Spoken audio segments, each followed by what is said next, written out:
small shiny shells, round metal coins, colourful paper, square pieces of plastic.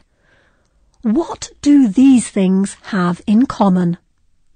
They are all different kinds of money. How do you get the things you need? Do you trade with a friend? Do you use paper money or coins? Or do you use credit?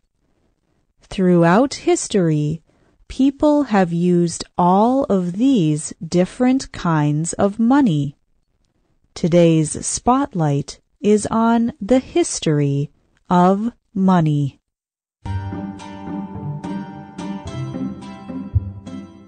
Trading is one of the first ways that people have gotten what they need. For example, in the past, salt was very important to people. People needed salt to keep food fresh. So people would trade salt for other things they needed. People traded salt for shoes, tools, weapons and food. This method of trading is called bartering. Instead of buying things, people bartered or traded for them. But bartering does not always work well. For example, a man who makes shoes may need some rice. He may try to trade the shoes he makes for the rice. But the person who grows rice may not need new shoes. If the man who grows rice is not willing to trade, the man who makes shoes is not able to get what he needs. So, over time, people developed a new system. Instead of bartering, people would trade for particular objects. These objects were often rare or beautiful, but sometimes the objects were even common things. These special objects are called proto money. Proto means first in time or earliest. So, proto money is the first or earliest kind of money. Some cultures used objects such as seeds, pieces of wood, animal skins, cloth, and shells. In Native American culture, people used pieces of a special kind of seashell as money. This kind of money was called wampum. People wore the pieces of wampum around their necks. It was a popular form of proto-money. In the 1600s, local governments in the United States even accepted it as an official form of money. People used wampum in America until about the year 1700. Another popular kind of proto-money was a shell from the coasts of the Indian Ocean.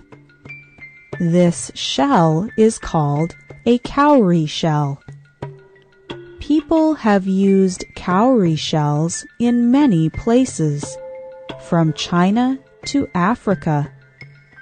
People used the cowrie shell because it is very beautiful. The shell is white with a little bit of yellow. The surface is very smooth. It is between 1 and 3 centimeters long. The small size and the physical beauty made the cowrie shell a very popular kind of proto money. In some parts of the world, people used cowrie shells as money until the 1800s. However, the most popular kind of proto-money was metal. The ancient Egyptians weighed amounts of metal like gold or silver. Each amount had a particular value. The Egyptians used gold and silver because of their beauty. These metals were purer than other metals like iron. People bought things for different amounts of metal. Something very valuable was worth a larger amount and weight of metal.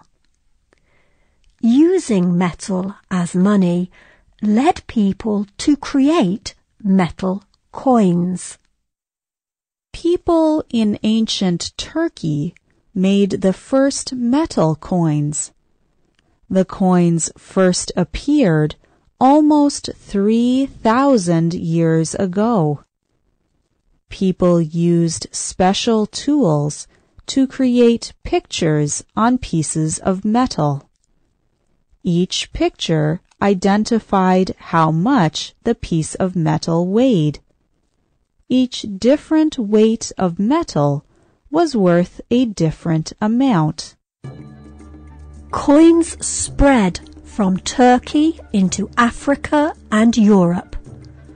Soon, coins became the most popular form of money. People began to use coins all over the world. Coins had many different kinds of pictures stamped into them. Some coins had animals, while others showed common things such as tools or plants. Each different picture represented a different amount.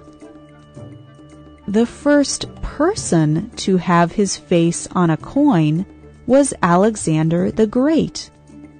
Alexander the Great lived more than 2,000 years ago. He was the king of an area in Macedonia, near Greece. He fought many battles and never lost. He is one of history's greatest military commanders. His coins were used throughout his territory. Another popular face on a coin was the face of Maria Theresa.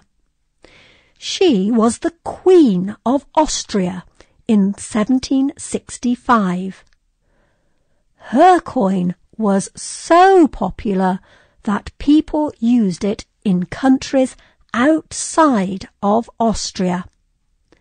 People in Arabia and Africa began to use the Maria Theresa coins as money. Some people even believed that the Maria Theresa coins had magical powers. People used these coins in parts of Africa until 1924. Even though coins were so popular, it was not easy to carry a lot of coins a far distance.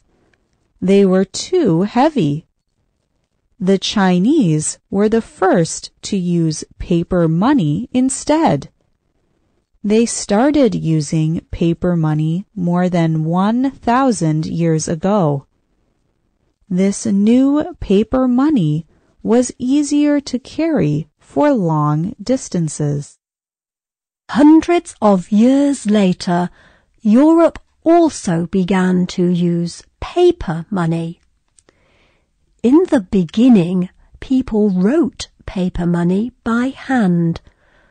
But as time went on, governments took over the job of making money.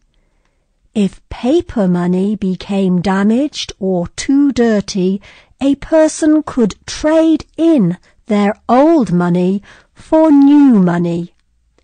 If they needed to, they could also trade in the paper for its value in gold or silver.